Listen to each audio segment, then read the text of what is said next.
Hello everyone, Chris Young here from the Wrestling Bites podcast, and today I'd like to talk about 4 WCW wrestlers that I really like that it seems like nobody else does.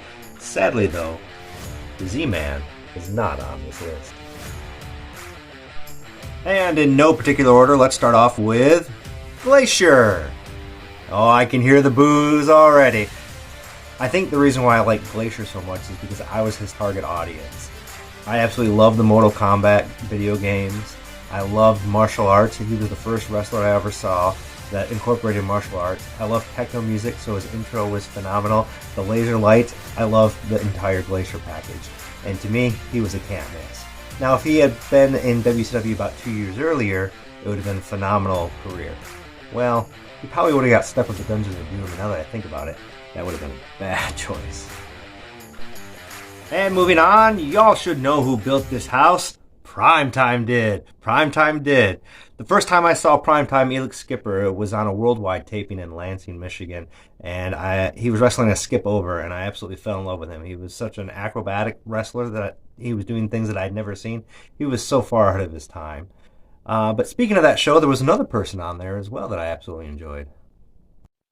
The other person that wrestled that night was above average Mike Sanders. Mike Sanders actually had 3 segments on Thunder that night. It pretty much was the Mike Sanders show. I absolutely enjoy everything that he does. He can talk on the stick like anybody else. He has a good move set. He's a very entertaining person. Some people call him the mini Jeff Jarrett, and that's all right because I enjoy Jeff Jarrett too. Rounding out the list is Das Wunderkind, Alex Wright. Now, if Glacier didn't get you booing, I know Alex Wright probably is. But honestly, I enjoyed Alex Wright. I like his music. I'm a big fan of techno, so every time I heard it play, I knew that Alex Wright was coming out. And even though he was young, he had a pretty good moveset, and I think he grew during his time in WCW. So there you have it, 4 wrestlers from WCW that I absolutely enjoy that it seems like many people don't.